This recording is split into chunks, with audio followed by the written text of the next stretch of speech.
الحمد لله نحمده ونستعينه ونستغفره ونؤمن به ونتوكل عليه ونعوذ بالله من شرور أنفسنا ومن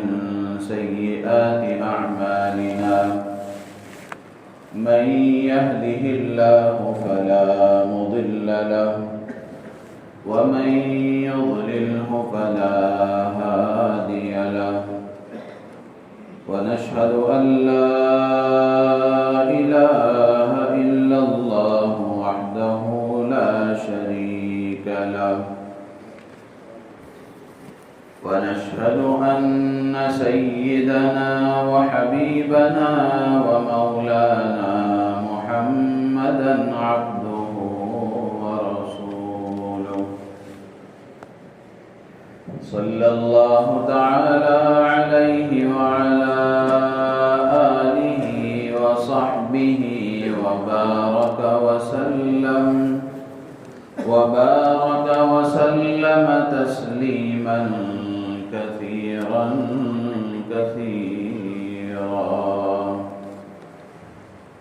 أما بعد فأعوذ بالله من الشيطان الرجيم بسم الله الرحمن الرحيم والذين آمنوا وعملوا الصالحات لندخلنهم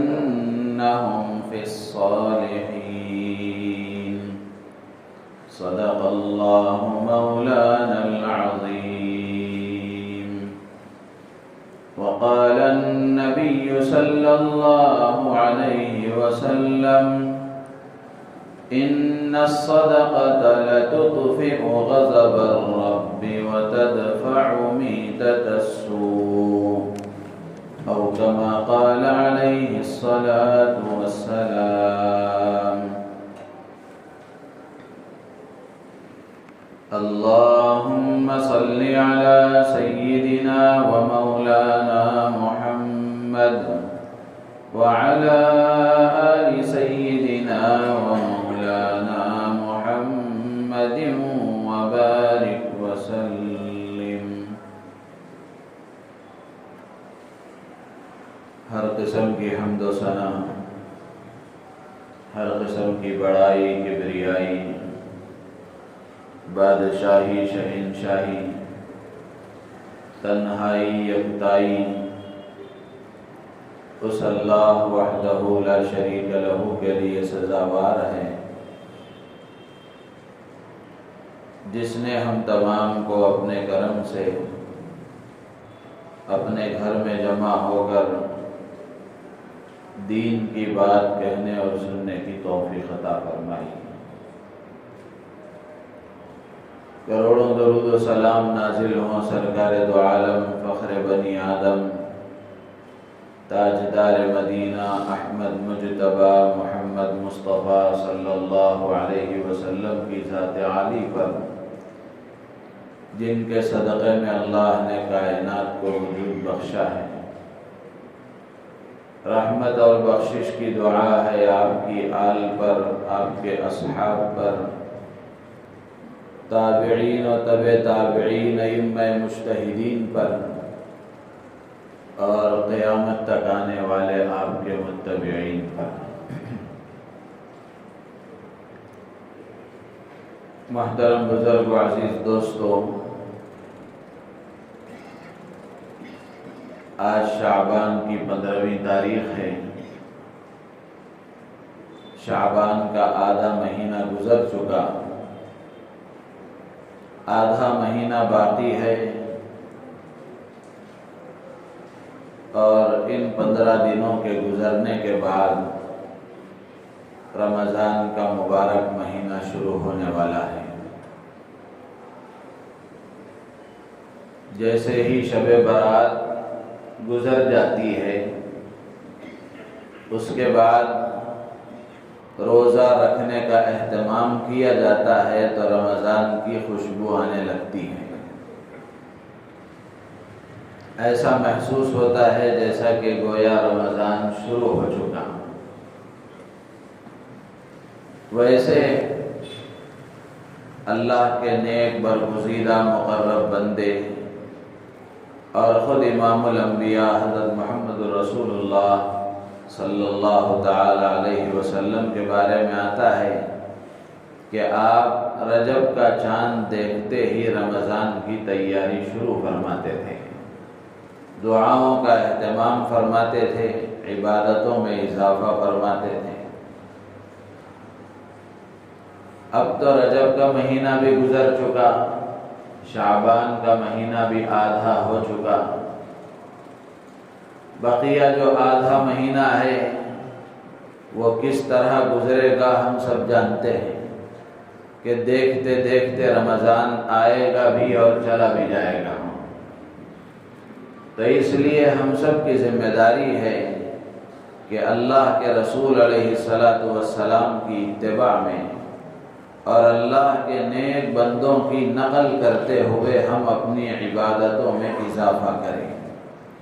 دعاؤں کا اہتمام کریں اور اپنی عبادتوں میں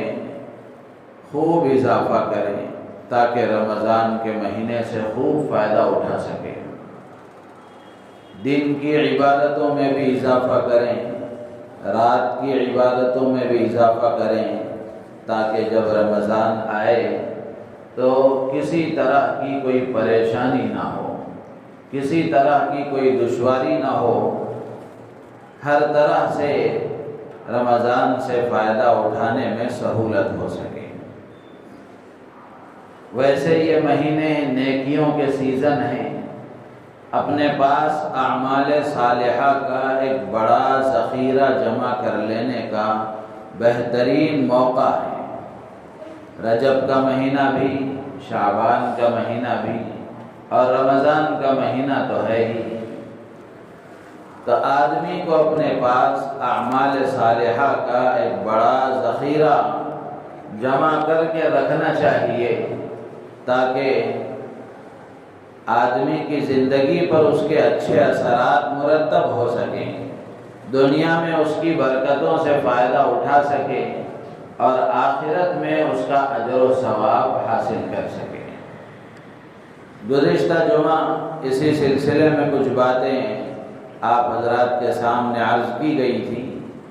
کہ نیک اعمال کا آدمی کی زندگی پر اثر پڑتا ہے۔ آدمی اللہ کی اطاعت کے ساتھ زندگی گزارتا ہے، اللہ کا فرما بردار بن کر زندگی گزارتا ہے تو اس کی زندگی پر اس کے گہرے اثرات مرتب ہوتے ہیں۔ گزشتہ جمعہ 3 باتیں میں نے آپ حضرات کے سامنے عرض کی تھی کہ آدمی اگر نیک اعمال کا اہتمام کرتا ہے، اطاعت والی زندگی گزارتا ہے، اتباع سنت کے ساتھ زندگی گزارتا ہے تو اس کا پہلا اثر یہ ہوتا ہے کہ وہ اللہ کا ولی بن جاتا ہے،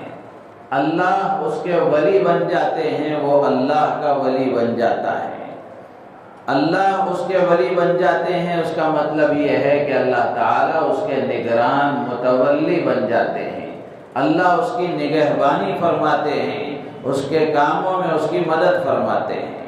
وہ اللہ کا ولی بن جاتا ہے، اس کا مطلب یہ ہے کہ وہ اللہ کا محبوب بن جاتا ہے، اللہ کا خاص بندہ بن جاتا ہے۔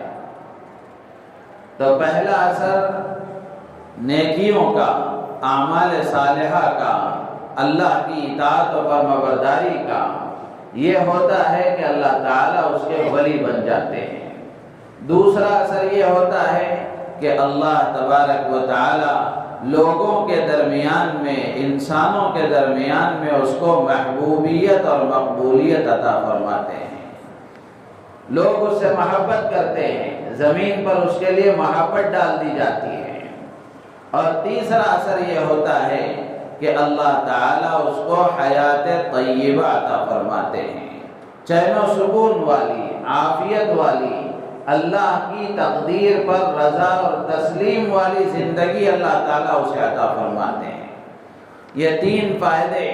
وضاحت کے ساتھ گزشتہ جمعہ آپ حضرات کے سامنے عرض کیے گئے۔ چوتھا فائدہ علماء نے لکھا ہے کہ آدمی اطاعت والی زندگی گزارتا ہے، اتباع سنت کے ساتھ زندگی گزارتا ہے، اللہ کا فرمانبردار بن کر اپنا وقت گزارتا ہے تو اللہ تعالیٰ اس کو مصیبتوں سے نجات عطا فرماتے ہیں، مشکلات دور فرماتے ہیں، پریشانیوں سے اللہ تعالیٰ اسے چھٹکارا عطا فرماتے ہیں۔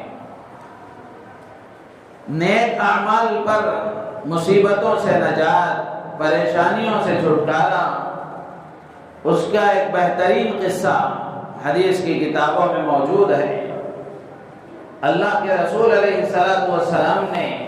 بنی اسرائیل کے 3 لوگوں کا واقعہ ذکر فرمایا ہے کہ 3 آدمی چل رہے تھے، تیز بارش شروع ہو گئی، چونکہ پہاڑی راستہ تھا، کہیں درخت وغیرہ تو تھے نہیں جن کے سہارے میں کھڑے، جن کے سائے میں کھڑے ہو جاتے۔ جیسے ہی تیز بارش شروع ہوئی تو ان لوگوں نے ایک غار میں پناہ لی، ایک غار میں اندر چلے گئے تاکہ وہ بارش سے بچ سکیں۔ جیسے ہی یہ تینوں اندر گئے، پہاڑ پر سے ایک بڑی چٹان، ایک بڑا پتھر آ کر غار کے منہ پر پڑ گیا، جس کی وجہ سے غار کا منہ بند ہو گیا۔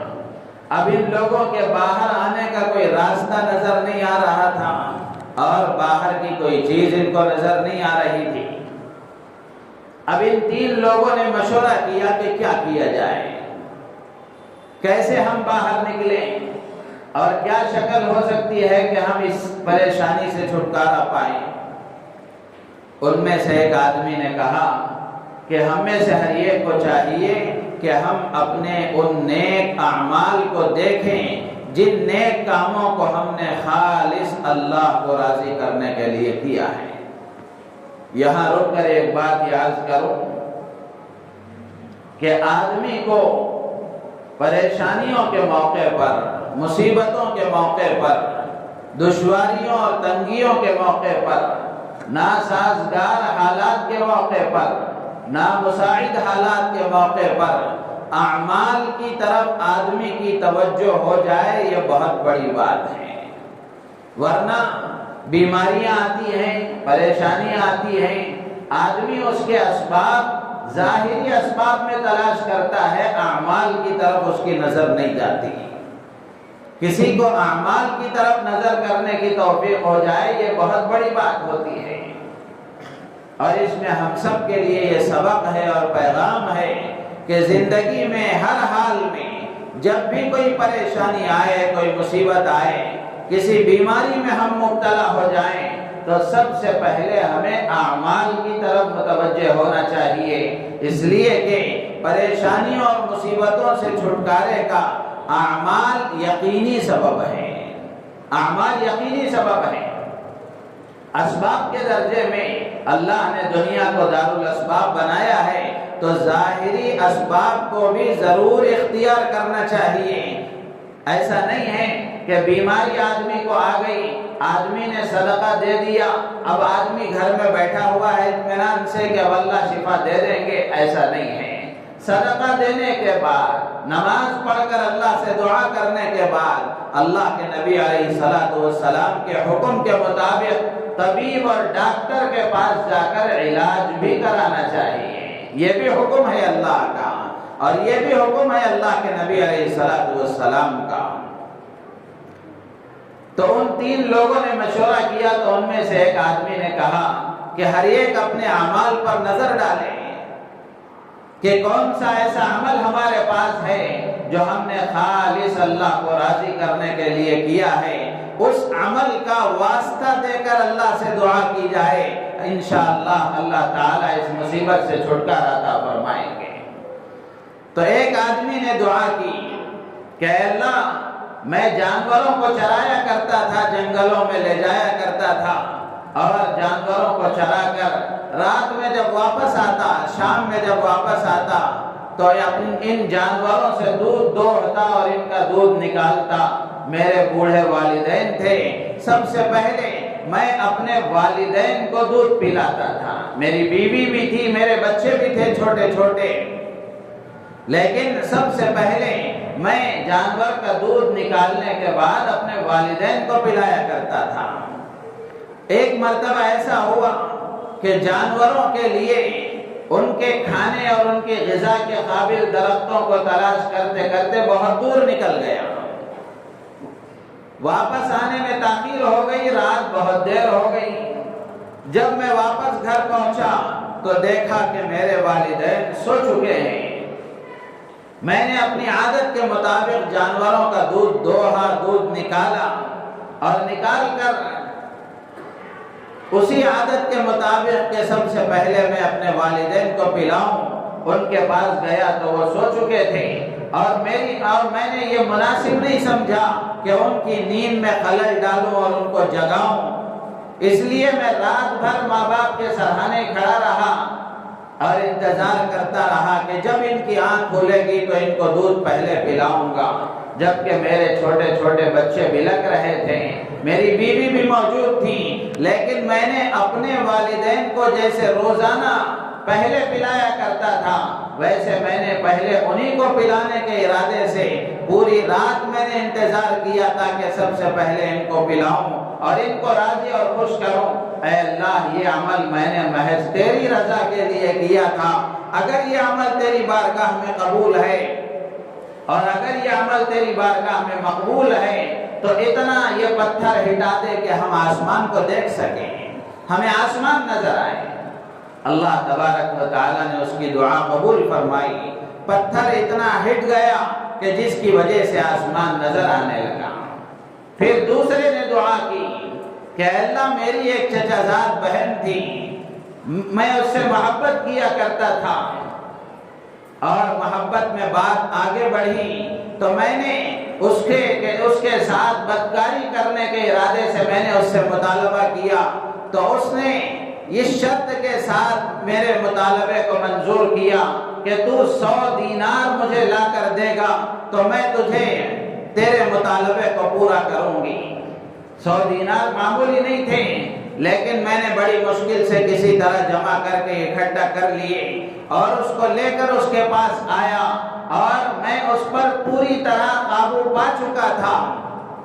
میں چاہتا تو اس اپنے مطالبے کو پورا کرتا اور اپنی خواہش کو پورا کرتا۔ جب عین موقع تھا تو اس نے کہا، اے اللہ کے بندے، اللہ سے ڈر اور حرام طریقے سے یہ کام مت کر۔ میں فوراً وہاں سے اٹھ گیا، اے اللہ، یہ عمل تیرے ڈر کے خاطر، تیری رضا کے خاطر میں نے اپنے آپ کو گناہ سے بچایا تھا، اگر یہ عمل تیری بارگاہ میں مقبول ہے تو اے اللہ اس پتھر کو اور تھوڑا ہٹا دے۔ اللہ کو یہ ادا پسند آئی، دعا قبول ہوئی، اللہ نے اور تھوڑا ہٹا دیا۔ تیسرے آدمی نے دعا کی کہ اے اللہ، میں نے ایک آدمی کو مزدوری پر اپنے پاس رکھا تھا، اجرت پر اپنے پاس کام کے لیے رکھا تھا، اور جب وہ کام سے فارغ ہوا تو میں نے اس کو وہ اجرت پیش کی، وہ مزدوری پیش کی تو اس نے اس مزدوری کو کم سمجھتے ہوئے وہ منہ پھیر کر واپس چلا گیا۔ میں اس کی مزدوری کو، کچھ چاول تھے 3 سا 7.5 کلو کا وہ وزن تھا، اس کے مطابق اس نے اجرت پر اس کو رکھا تھا، لیکن وہ اجرت لیے بغیر واپس چلا گیا۔ میں نے اس کی اس اجرت کو اپنی کاشت میں، زمین میں لگایا اور اس سے اسی طرح کاشتکاری کرتا رہا، زراعت کرتا رہا، جس کے نتیجے میں کئی چاول بھی ہو گئے اور کئی گائے میرے پاس آ گئی، اور اسی طریقے سے کئی غلام میں نے اس سے خرید لیے۔ پھر ایک لمبے عرصے کے بعد وہ میرے پاس واپس آیا۔ واپس آنے کے بعد اس نے کہا، اے اللہ کے بندے، اللہ سے ڈر، میری مزدوری اور میری اجرت مجھے واپس کر۔ میں نے اس سے کہا کہ یہ گائے ہیں اور یہ غلام بدھے ہوئے غلام ہیں اور یہ جانور ہیں، یہ تیری مزدوری ہے تو اس کو لے جا۔ اس آدمی نے کہا کہ اللہ کے بندے، اللہ سے ڈر، میرے ساتھ مذاق مت کر، میری جو مزدوری تو نے طے کی تھی وہ مزدوری مجھے واپس کر۔ تو میں نے اس سے کہا کہ تیری مزدوری تو نے جو مجھے واپس دی تھی میں اس کو اسی طرح استعمال کرتا رہا اور ایک لمبے عرصے تک اس سے نفع کماتا رہا، اس کا یہ نتیجہ ہے کہ اتنے گائے ہیں اور اتنے غلام اور چرواہے ہیں، یہ سب تیری مزدوری ہی کا حصہ ہے، تو اس کو لے جا۔ وہ لے گیا۔ اے اللہ، اگر یہ عمل میں نے تیری رضا کے لیے کیا تھا، تیری بارگاہ میں اگر یہ مقبول ہے تو اے اللہ اس پتھر کو ہٹا دے اور اس مصیبت سے ہمیں نجات عطا فرما دے۔ اللہ تبارک و تعالی نے اس کی دعا قبول فرمائی اور اس پورے پتھر کو اللہ نے ہٹا دیا۔ علماء نے لکھا ہے کہ نیک عمل کا یہ اثر ہوتا ہے، اللہ کی اطاعت والے کاموں کا یہ اثر ہوتا ہے کہ اللہ تبارک و تعالی مصیبتوں سے نجات عطا فرماتے ہیں، پریشانیوں سے چھٹکارا عطا فرماتے ہیں۔ ایسے بے شمار واقعات ہیں، کتابوں میں لکھا ہے۔ حضرت عبداللہ ابن مبارک رحمت اللہ علیہ، ان کے پاس ایک شخص آیا اور کہنے لگا کہ حضرت میرے گھٹنے میں زخم ہو گیا ہے جس سے خون بہتا رہتا ہے، خون نکلتا رہتا ہے، میں نے ہر طرح کا اور ہر قسم کا علاج اور ہر قسم کی دوا کی لیکن کوئی فائدہ نہیں ہوا۔ 7 سال ہو گئے اسی طرح، ہر طرح کے ڈاکٹروں کو، بڑے بڑے ڈاکٹروں کو میں نے دکھایا لیکن کوئی فائدہ نہیں ہوا، آپ اس کا کوئی حل بتائیں۔ حضرت عبداللہ ابن مبارک رحمت اللہ علیہ نے فرمایا کہ جہاں پانی کی قلت ہو، پانی کی پریشانی ہو، ایسی جگہ پر ایک کنواں کھدوا دو، جب وہاں سے پانی نکلے گا اور پانی آئے گا تو تمہارے یہ گھٹنے کا خون انشاءاللہ بند ہو جائے گا۔ اس نے اسی طرح کیا، چند دن نہیں گزرے کہ اللہ تبارک و تعالی نے اس کے گھٹنے کے اس زخم کو اچھا کر دیا۔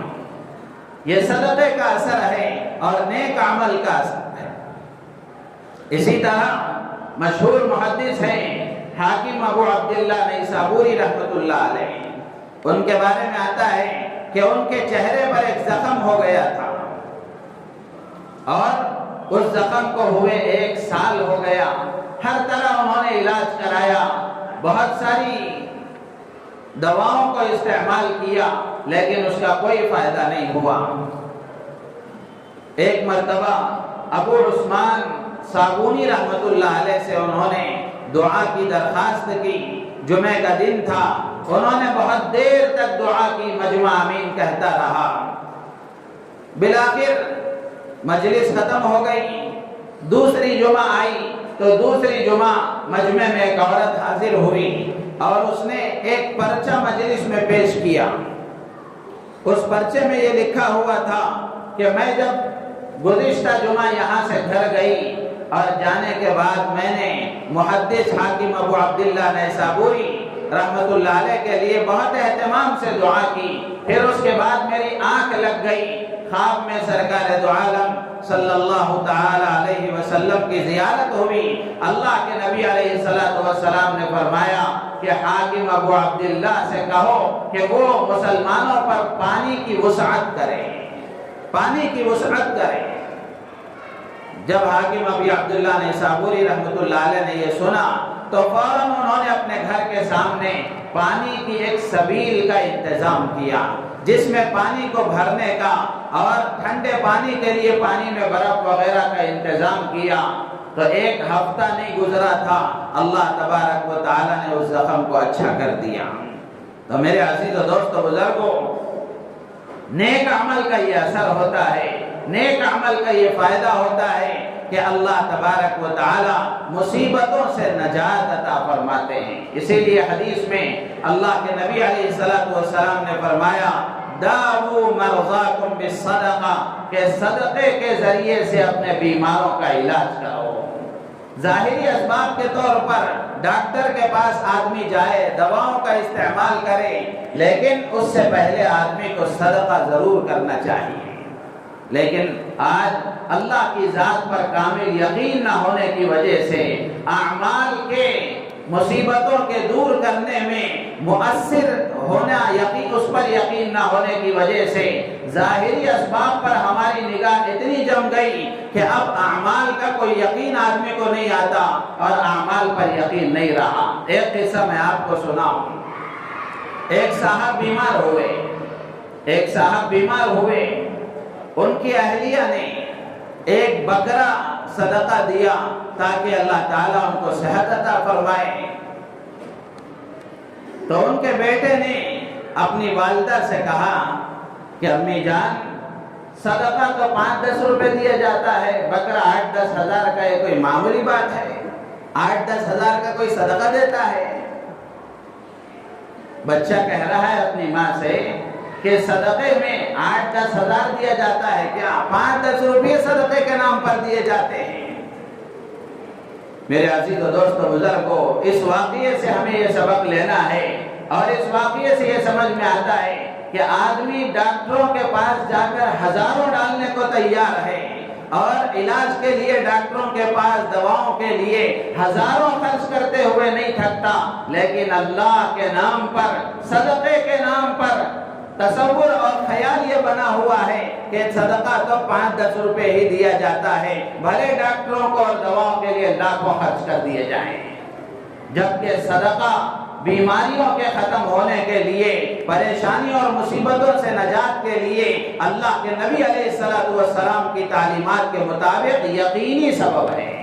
یقینی سبب ہے۔ یہ ہمارا یقین ہے کہ آدمی صدقہ کرے گا، اللہ تعالیٰ اسے صحت عطا فرمائیں گے، پریشانیوں سے نجات عطا فرمائیں گے، مصیبتوں سے چھٹکارا عطا فرمائیں گے۔ لیکن ہماری سوچ کیا بنی ہوئی ہے؟ ڈاکٹروں کو ہم ہزاروں دیں گے، دواؤں کے لیے لاکھوں خرچ کریں گے، لیکن اللہ کے نام پر اور اپنی صحت کے لیے صدقہ کرنے کے لیے ہم ہزاروں خرچ کرنے کے لیے تیار نہیں۔ تو اللہ کے نبی علیہ السلام نے فرمایا کہ اپنے بیماروں کا علاج صدقے سے کیا کرو۔ تو یہ نیک اعمال کا اثر ہے کہ نیک عمل کا یہ اثر ہے کہ اللہ تعالیٰ مصیبتوں سے چھٹکارا عطا فرماتے ہیں، پریشانیوں سے نجات عطا فرماتے ہیں۔ یہ چوتھا اثر ہے۔ پانچواں اثر یہ ہے، علماء نے لکھا ہے کہ نیک عمل کا یہ اثر ہوتا ہے کہ اللہ تعالیٰ اس کے مال کی حفاظت فرماتے ہیں، اس کے اہل و عیال کی حفاظت فرماتے ہیں، خود اس کی حفاظت فرماتے ہیں۔ قرآن میں سورہ کہف میں آخر میں اللہ تعالیٰ نے حضرت موسیٰ اور حضرت خضر علیہ السلام کا تذکرہ فرمایا ہے۔ اس میں بہت سارے ہمارے لیے عبرتیں ہیں، اسباق ہیں، نصیحتیں ہیں۔ ایک قصہ یہ ہے کہ حضرت موسیٰ علیہ السلام اور حضرت خضر دونوں جا رہے تھے، راستے میں دیکھا کہ ایک دیوار گر رہی تھی، حضرت خضر نے اس دیوار کو درست کر دیا۔ حضرت موسیٰ علیہ السلام نے پوچھا کہ تم نے یہ دیوار کیوں درست کی؟ تو حضرت خضر نے فرمایا وَأَمَّا الْجِدَارُ فَكَانَ لِغُلَامَيْنِ يَتِيمَيْنِ فِي الْمَدِينَةِ وَكَانَ تَحْتَهُ كَنْزٌ لَهُمَا وَكَانَ أَبُوهُمَا صَالِحًا۔ حضرت خضر نے کہا کہ یہ دیوار جو گر رہی ہے اس کے نیچے خزانہ ہے جو 2 یتیم بچوں کا ہے، 2 یتیم بچوں کا ہے، اور ان 2 بچوں کا باپ بڑا نیک تھا، اور اس نے یہ خزانہ وہاں دفن کر دیا تاکہ آگے چل کر ان بچوں کے لیے انتظام ہو سکے۔ تو یہ خزانے کی حفاظت کے لیے یہ دیوار بنائی گئی تھی، اب یہ دیوار گر رہی ہے تو میں اس دیوار کو درست کر رہا ہوں۔ اس دیوار کو درست کرنے کی وجہ انہوں نے بیان کی وَكَانَ أَبُوهُمَا صَالِحًا، کہ ان کا باپ بڑا نیک تھا۔ تو نیکی کا اثر یہ ہے اللہ تعالیٰ مال کی بھی حفاظت فرماتے ہیں، اہل و عیال کی بھی حفاظت فرماتے ہیں۔ اس آیت کی تفسیر میں مشہور مفسر ہے محمد ابن منقدر رحمۃ اللہ علیہ، وہ فرماتے ہیں کہ آدمی نیک عمل کرتا ہے، نیک کام کرتا ہے، نیکیوں کا اہتمام کرتا ہے، اللہ تعالیٰ اس کی بھی حفاظت فرماتے ہیں، اس کی اولاد کی بھی حفاظت فرماتے ہیں، اس کے اہل و عیال کی بھی حفاظت فرماتے ہیں، اس کے مال کی بھی حفاظت فرماتے ہیں، حتیٰ کہ یہاں تک لکھا ہے کہ اس کے آس پاس کے مکانات کی بھی اللہ تعالیٰ حفاظت فرماتے ہیں۔ تو یہ نیک عمل کا اثر ہے۔ چھٹا اثر یہ ہے، علماء نے لکھا ہے کہ آدمی نیک عمل کا اہتمام کرتا ہے، اللہ تبارک و تعالی اس کے معاملات کو اور اس کے حالات کو درست فرما دیتے ہیں۔ قرآن میں اللہ نے فرمایا والذین آمنوا وعملوا الصالحات وآمنوا بما نزل على محمد وهو الحق من ربهم كفر عنهم سیئاتهم واصلح بالهم۔ سورہ محمد میں 26ویں پارے میں اللہ تعالیٰ ارشاد فرماتے ہیں کہ جو لوگ ایمان لائے اور نیک اعمال کیے اور اللہ تبارک و تعالیٰ نے جو کچھ حضور پاک علیہ السلام پر نازل فرمایا، یعنی قرآن پاک پر وہ ایمان رکھتے ہیں اور اللہ کی طرف سے اس کو حق سمجھتے ہیں، اللہ فرماتے ہیں کہ ایسے لوگوں کے اللہ تعالیٰ گناہوں کو معاف فرماتے ہیں، وَأَصْلَحَ بَالَهُمْ، اور اللہ تعالیٰ ان کے حالات کو درست فرما دیتے ہیں۔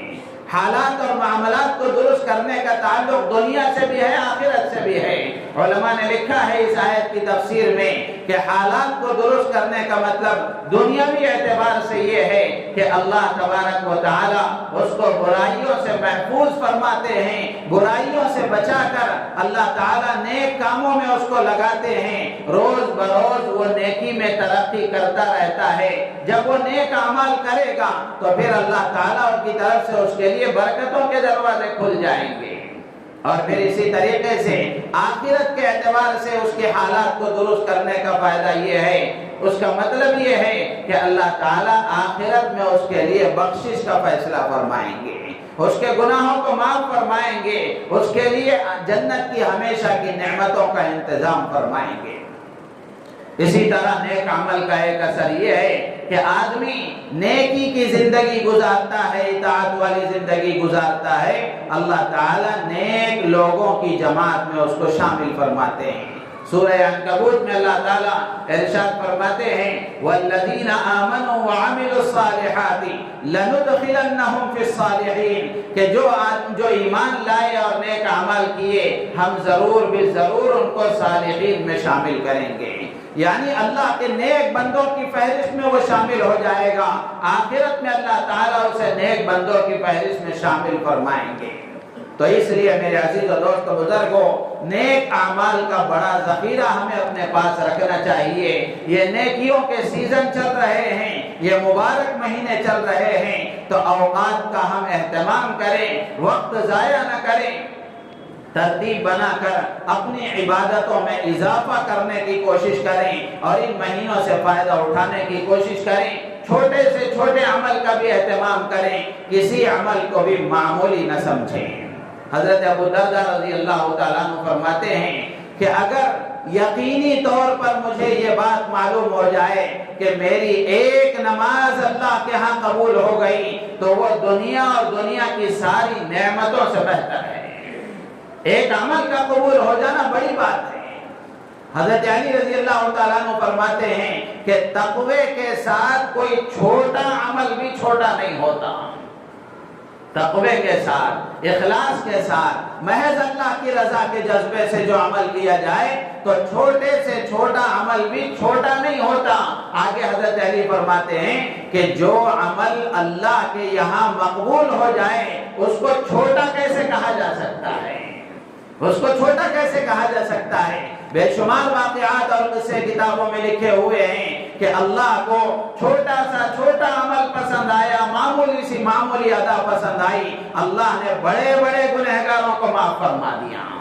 بنی اسرائیل کا ایک قصہ حدیث میں اللہ کے نبی نے فرمایا کہ ایک فاحشہ اور زانیہ بدکار عورت کو ایک پیاسے کتے کو پانی پلانے کی وجہ سے اللہ نے اس کی مغفرت فرما دی۔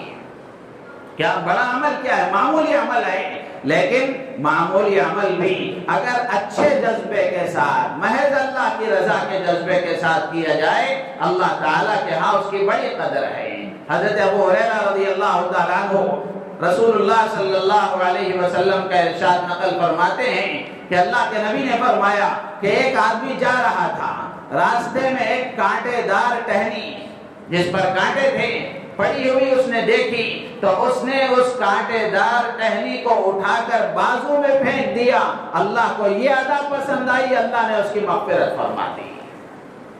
تو ایسے بے شمار واقعات ہیں کتابوں میں کہ چھوٹے سے عمل کو بھی چھوٹا نہ سمجھیں، بلکہ کوئی بھی نیک عمل، کوئی بھی اللہ کو راضی کرنے والا عمل، اس کا موقع ہمیں مل جائے تو ہم اس نیک عمل کو کرنے والے بنیں اور اپنے پاس اعمال صالحہ کا ایک بڑا ذخیرہ جمع کر کے رکھیں۔ انشاءاللہ العزیز یہ آخرت میں تو کام آئے گا ہی، لیکن دنیا میں بھی اس کے اثرات ہمیں اپنی آنکھوں سے دیکھنے کو ملیں گے، اس کی برکتیں ہم اپنے سر کی آنکھوں سے دیکھیں گے۔ اللہ تعالیٰ سے دعا ہے اللہ تعالیٰ ہم سب کو ان باتوں پر عمل کی توفیق عطا فرمائے اور ہماری ان مہینوں میں خاص طور سے اپنی عبادتوں میں اضافہ کرنے کی، اطاعت والی زندگی گزارنے کی اللہ تعالیٰ مجھے آپ کو، پوری امت مسلمہ کو توفیق عطا فرمائے، ہماری نیتوں میں اخلاص پیدا فرمائے۔ آمین وآخر دعوانا ان الحمدللہ رب العالمین۔